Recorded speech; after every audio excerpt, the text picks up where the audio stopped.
হচ্ছে নূরুন আলা নূর, রসুল হচ্ছে নূরুন আলা নূর। তো রসুলকে যারা নূর মানবে এদের চেহারা কালো হোক আর শ্যামল হোক এমনি নূরে নূরান্বিত হবে। ডান হাত তুলে বলো ঠিক না? কি আমি নূর বলাতে আপনার কি কোনো সমস্যা আছে নাকি? কি আক্রমণ হবে নাকি? আমার রাসূলকে নূর বলবেন তারাই, কারণ জান্নাতে যেতে হলে রাসূলকে নূর মানতে হবে। কারণ আল জান্নাতু নূরুন, জান্নাত হচ্ছে নূরের তৈরি। একটু জবান খুলে বলে সুবহানাল্লাহ। সেই সরকারে মদিনার প্রেম নিয়ে আমি এক সপ্তাহ পূর্বে প্রোগ্রামে গিয়েছিলাম নীলফামারীতে। আপনাদের চট্টগ্রাম থেকে ধরেন সামান্য সময় লাগবে, 21 ঘন্টা লাগবে গাড়িতে, বুঝছেন? 650 কিলোমিটার আপনার রাস্তা অতিক্রম করতে হবে। তা আমি যখন প্রোগ্রামে গেলাম, মধ্যখান থেকে একজন যুবক বলে, হুজুর কষ্ট নেবেন না, চট্টগ্রামের সুন্নিরা মনে হয় একটু বেশি গরম না? আমি বললাম, সুন্নিতে কখনো ঠান্ডা হয় না, সুন্নি মানে গরম। আমার নবীকে মাটি বললে আমাদের মাথার রক্ত গরম হয়ে যায়, নবীকে আমার মতো বললে আমাদের মাথার রক্ত গরম হয়ে যায়, নবীকে মরা মাটির সাথে পচে গিয়েছে বললে আমাদের মাথার রক্ত গরম হয়ে যায়। কসম খোদার, আমি কাশিমিকে 1 লক্ষ গালি দাও, আমি প্রতিবাদ করব না। আমার মাকে গালি দাও, আমি প্রতিবাদ করব না। আমার বাবাকে গালি দাও, আমি প্রতিবাদ করব না। কিন্তু my prophet my soul, my prophet my heart, কিন্তু নবী হচ্ছেন আমার জান, নবী হচ্ছেন আমার প্রাণ। আমার নবীর বিরুদ্ধে জিহ্বা নাড়ালে আমরা বরদাস্ত করতে পারি না। দুনিয়ার সব সহ্য করা যায়, কিন্তু রাসূলুল্লাহর বিরুদ্ধে, রাসূলকে আমার মতো বললে তার জিহ্বাটা নিচে ফেলা হবে। দাঁড়াত তুলে বলা ঠিক কি না? কারণ আমরা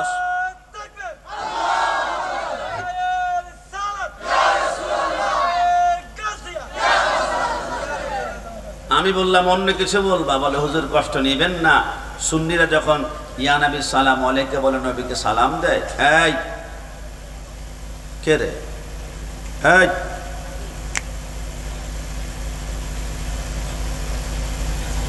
সুন্নিরা যখন নবীকে সালাম দেয়, একটা কাসিদা আপনারা পড়েন, এটা শুনলে আমার মাথার রক্ত গরম হয়ে যায়। আমি বলি কি পড়ি? বলে আপনারা মাঝে মাঝে পড়েন, আরশোকা কাবা মাদিনা, পরশোকা কাবা মাদিনা, এরপরে বলেন কাবাকা কাবা মাদিনা। কাবারও কি আবার কাবা আছে নাকি? আমি বললাম যদি না জানো সুন্নিদেরকে জিজ্ঞেস করো, আমি 50টা দলিল দিতে পারবো। চকরিয়া জমিন, তো জমিন সম্পর্কে আমার আইডিয়া আছে, আইডিয়া মাথায় নিয়ে আমি বলছি রসুল কাবারও কাবা, 50টা দলিল দিতে পারবো।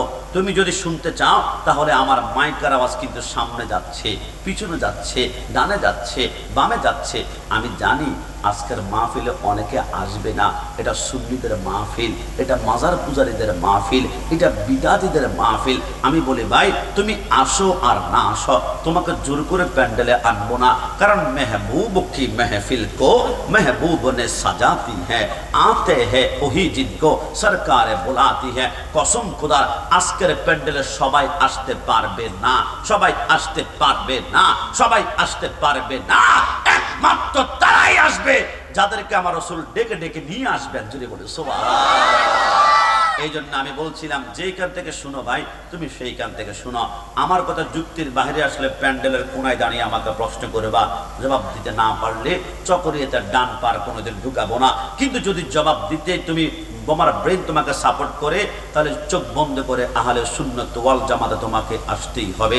রাসূল কাবারও কাবা, আল্লাহর হাবিব যখন মক্কা থেকে মদিনায় হিজরত করলেন, মদিনা যাওয়ার পরে সাহাবায়ে কেরামের সংখ্যা বাড়তে বাড়তে যখন 1400 হয়ে গেল, আমার নবী বলে, কিরে সাহাবায়ে কেরাম যে মক্কা থেকে জুলুম করে অত্যাচার করে হিজরত করতে বাধ্য করেছে, ওই বাপদাতার বিটা মাতৃভূমি মক্কাতে ইসলামের পতাকা পতপত করে উড়ুক, তোমরা কি চাও না?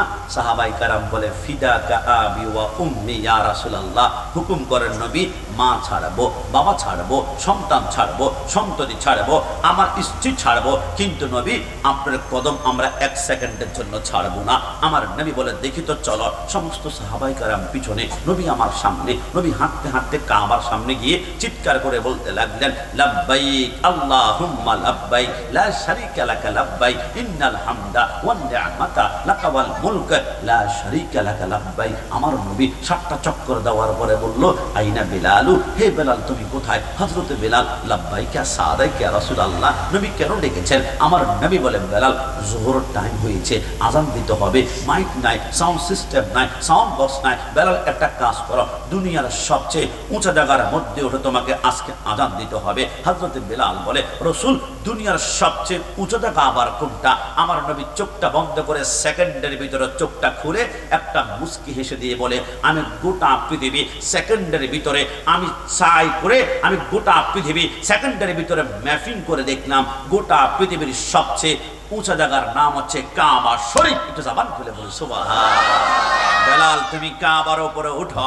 হযরতে বেলাল বলে, আমি কাবার উপরে উঠলাম। উঠার পরে রাসূল বলে, বেলাল এবার আজানটা শুরু করো। হযরতে বেলাল বলে, আজান দেওয়ার জন্য আমি আমার দুইটা আঙ্গুল কানের ভিতরে ঢুকিয়ে আমি আল্লাহু আকবার বলে আজান দিব। কিন্তু বেলাল হা করেছে আল্লাহু আকবার বলার জন্য, কিন্তু মুখ দিয়ে কোনো আওয়াজ বের হয় না, আল্লাহু আকবার বের হয় না, কোনো আওয়াজ বের হয় না। শুধু বেলালের চোখ দিয়ে চোখের পানিগুলো টপ টপ করে পড়ে, শুধু চোখের পানিগুলো টপ টপ করে পড়ে। আমার নবী বলে, কিরে বেলাল, আজান দেওয়ার জন্য বললাম, আজান না দিয়ে হা করে আছো, আল্লাহু আকবার বলো না, কি হয়েছে বলবা তো, আজান কেন দিচ্ছ না? হযরতে বেলাল বলে, নবী আমি যখন কাবার নিচে থাকি, কাবা যেই দিকে থাকে আমি ওই দিকে ফিরে আজান দিই। আমি যখন কাবার নিচে থাকি, কাবা যেই দিকে থাকে আমি ওই দিকে ফিরে আজান দিই। কিন্তু ইয়া রাসূলুল্লাহ, এখন তো আমি কাবার উপরে, কাবা তো আমার নিচে, আমি তো কাবার উপরে, কাবা তো আমার নিচে, এখন কাবার উপরে দাঁড়িয়ে আমি কোন দিকে ফিরে আজান দিব? আমি তো কোনো কিবলা খুঁজে পাই না, কাবা খুঁজে পাই না, কিবলা খুঁজে পাই না, কাবা খুঁজে পাই না। আমার নবী বলে, কিরে বেলাল, এখনো রাহমাতুল লিল আলামিনকে চিনতে পারলি না? কিরে বেলাল, দু জাহানের বাদশাকে চিনতে পারলি না? বেলাল একটা সেকেন্ড দেরি করবা না, এই মুহূর্তে আমি রাসূলুল্লাহর চেহারার দিকে তাকাই তাকাই আজানটা শুরু করা। বেলাল বলে, রাসূল বুঝলাম না। আমার নবী বলে, বেলাল তুমি যেখানে দাঁড়িয়ে আছো ওইটা কাবা, তোমার সামনে যিনি দাঁড়িয়ে আছে ইনি হচ্ছেন কাবার কাবা। জোরে বলে সুবহানাল্লাহ। এরপরও রসুলকে কাবার ও কাবা মানতে আমাদের কোনো সমস্যা আছে?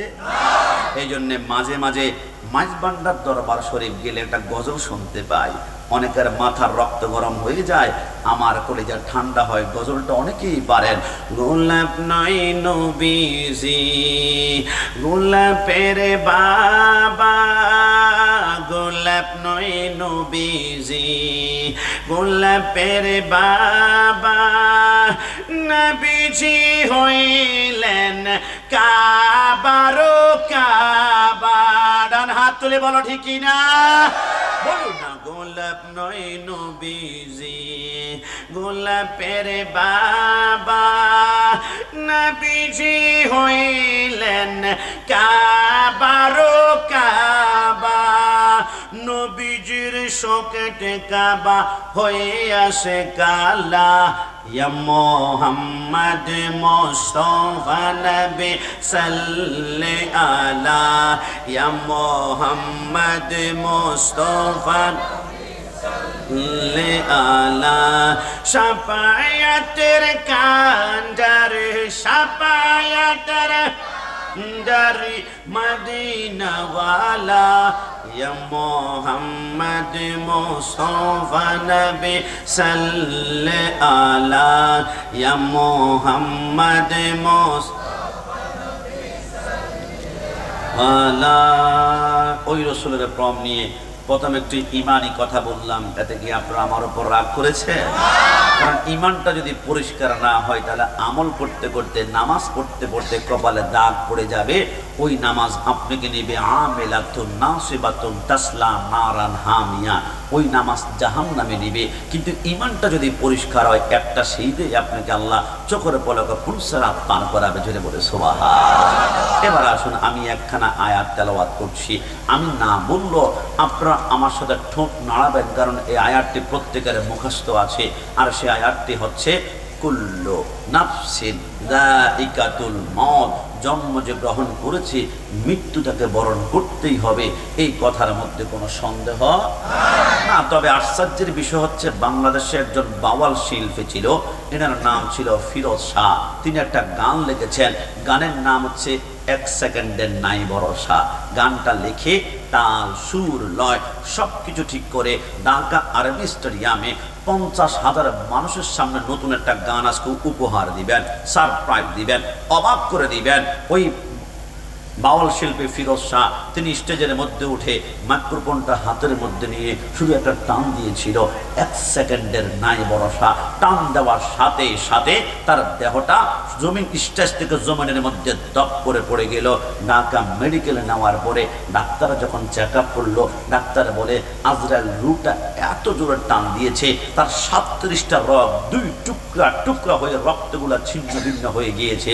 বোঝা গেল মৃত্যুর কোনো সিগন্যাল নাই, মৃত্যুর কোনো ইশারা নাই, মৃত্যুর কোনো আলামত নাই। কিছুদিন পূর্বে আপনাদের বদ্দারহাটার পরে আখতারুজ্জামান যে ফ্লাইওভারটা আছে ওইখানে 27 বছরের একজন যুবক নতুন একটা মোটর সাইকেল কিনেছে।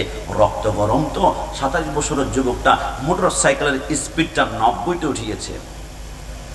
যারা বসছেন আপনারা কি 30-40 মিনিটের ভিতরে যদি কোনো হাজত প্রয়োজন হয় তাহলে এখনই একটু চলে যাবেন, কেমন? আলোচনার মধ্যখানে কেউ একজন ওঠানামা করলে ব্রেন একটু এফেক্ট হয়ে যাচ্ছে।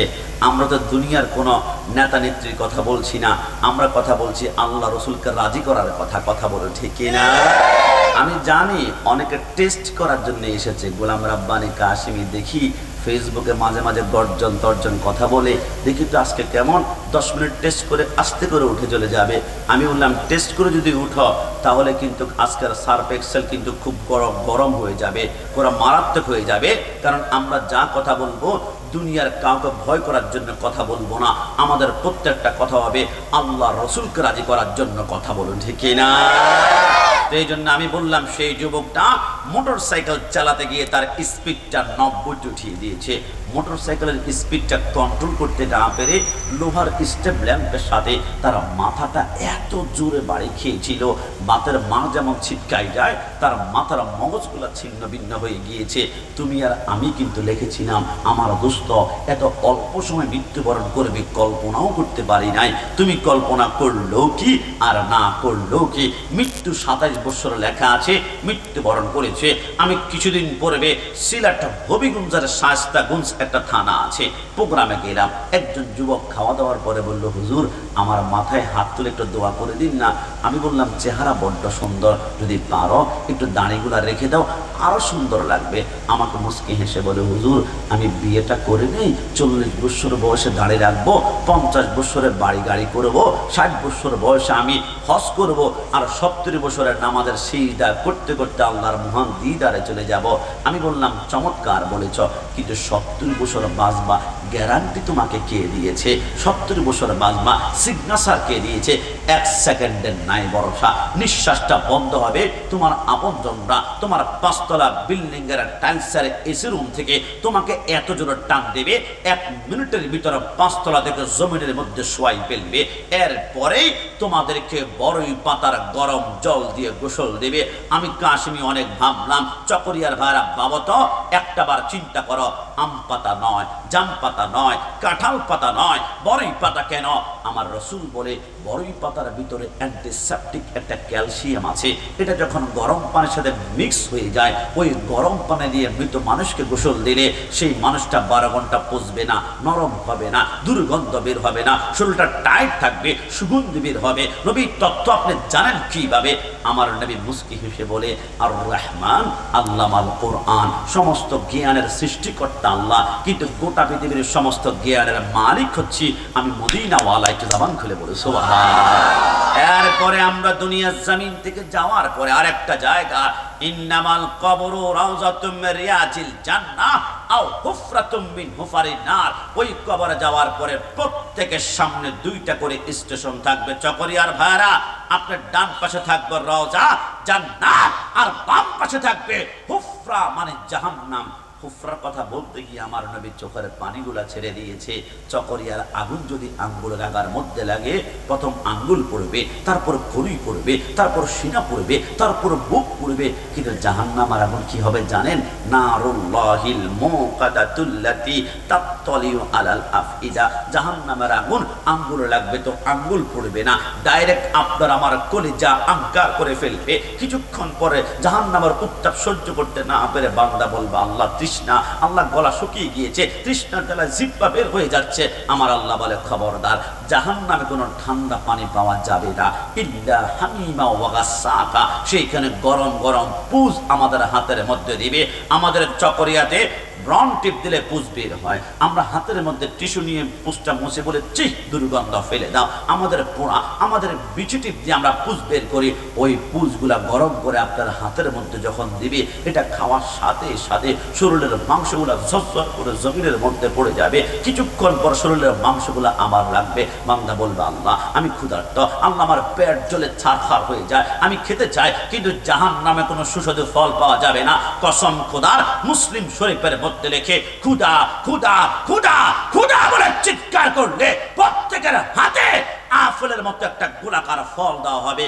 দেখতে আপেলের মতো লাগলেও আপেল নয়, এটা আপেল মনে করে মুখে ঢুকাবে, মুখে ঢুকানোর সাথে সাথে সেইখান থেকে 27টা কাঁটা বের হবে। 2টা কাঁটা 2টা চোখকে ক্ষত বিক্ষত করে ফেলবে, 2টা কাঁটা 2 নাকের ছিদ্র, 2টা 2 কানের ছিদ্র, আর বাকি 21টা কাঁটা মাথার উপরে দিয়ে বের হয়ে মাথাটা ছিদ্র ছিদ্র করে ফেলবে। মাথার মগজগুলা চোখ মুখ নাক বেয়ে বেয়ে পড়বে। বান্দা কান্না করবে আল্লাহ আল্লাহ আল্লাহ। আমার আল্লাহ বলে খবরদার, আমার কোরআনের আইন যদি মানতা, রাসূলের সুন্নাত মুহাব্বত যদি অন্তর রাখতা, আজকে জাহান্নাম নয়, তোমাকে দিতাম জান্নাতুন তাজরি মিন তাহতিয়াল আনহার, যেখানে 4টা নহর, একটা মধু, একটা দুধ, একটা শরাব, আর একটা হচ্ছে ইন্না আতাইনাকাল কাউসার। তবে মনে রেখো, ওই কাউসারের মালিক আমার নবী, আমার নবী, আমার নবী। নবী বলে আমি যদিও মালিক, আমি কিন্তু বন্টন করব না, বন্টন করবে আমার ডানে একজন যুবক আর বামে আরেকজন যুবক। এই 2 যুবককে মৃত্যুর আগ পর্যন্ত মোহাব্বত করতে পারলে হাউজে কাউসার নিশ্চিত পান করবা। নবীরা কারা? ওই 2 জন যুবকের নাম বলে দিন না।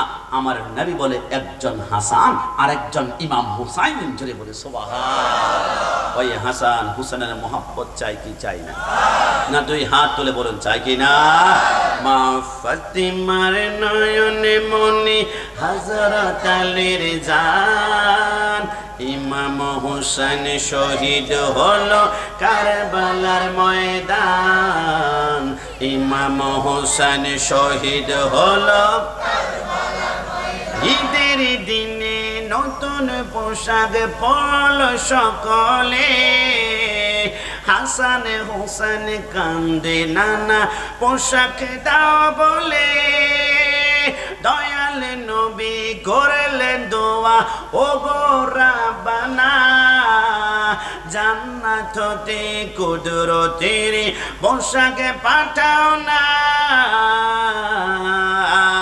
লাল সবুজের সেই পোশাকে, লাল সবুজের সেই পোশাকে কারবালার শান, ইমাম হুসাইন শহীদ হলো কারবালার ময়দান, ইমাম হুসাইন শহীদ হলো।